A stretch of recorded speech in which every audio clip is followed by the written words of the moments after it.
தோட்டத்துக்கு மேலே இருக்கிற மலையில் வந்து நிற்கிறோங்க. இங்கே தான் ஒரு மூலிகையோட மரத்தை போய் பார்க்க போகிறோம். அது என்ன மரம் அப்படின்னா, அதோட பாலை வந்து முன்னோர்கள்லாம் வந்து மொழிக்கி வலிக்கிற இடத்துல அந்த ஜாயிண்ட்லாம் அடித்து விட்டாங்கன்னா வலியே இருக்காது.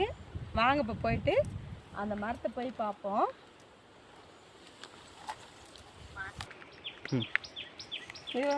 இது வந்து பாருங்கள், இந்த கற்றாழை இருக்குல்ல, சோற்று கற்றாழை, அப்படி வந்து அதோட பூ பாருங்கள் எவ்வளோ பெருசாக வளர்ந்துருக்குது. வளர்ந்து இங்கே பாருங்க இப்படி விழுந்துருச்சு பாருங்கள். அதுக்கடுத்து இது மரமாகி அது பூவெல்லாம் இதான பிறகு கீழே விழுந்து கிடக்குது. பார்க்கும்போது பாருங்கள் அமேசான் காடு மாதிரி இருக்கும் எனக்கு.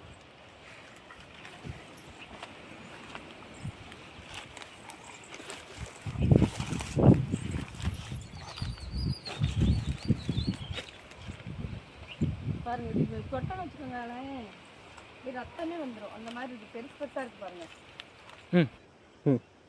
இது வந்து நம்ம முன்னாடிலாம் கூரை மேய்வாங்கல்ல வீட்டில், அதுக்கு வந்து இதை பயன்படுத்துவாங்க.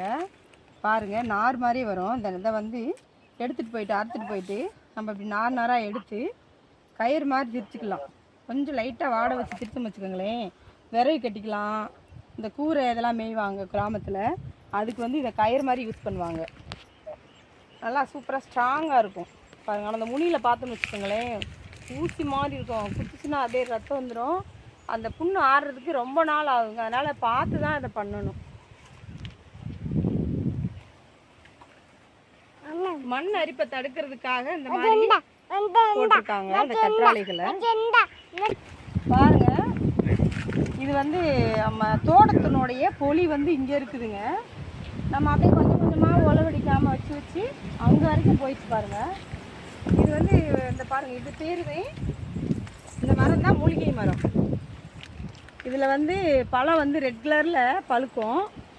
அந்த பழம் சாப்பிடும்போது சூப்பராக இருக்கும். இந்த மரத்தோட பேர் வந்து கொத்தக்கிளி. கொத்தக்கிளி அப்படின்னு சொல்லுவாங்க. இதுக்குள்ளே பார்த்தோம்னா ஒரு சதைப்பிடிப்பே இல்லாமல் பொத்தையாக இருக்கும். இது வறட்சியை தாங்கி வளரக்கூடிய ஒரு தாவரம். இதை ஒடிச்சோம் வச்சுக்கோங்களேன், இங்கே பாருங்கள், இதை ஒடித்தோம் அப்படின்னா அந்த பால் வருது பாருங்கள், பார்த்தீங்களா? அந்த மாதிரி பால் வரும்போது அதை மொழிகளில் அதிலெல்லாம் தடவணும் அப்படின்னா இந்த பாருங்கள், இந்த பாலை வந்து மொழிகளில் தடவணும் அப்படின்னா இப்படி நம்ம கையில்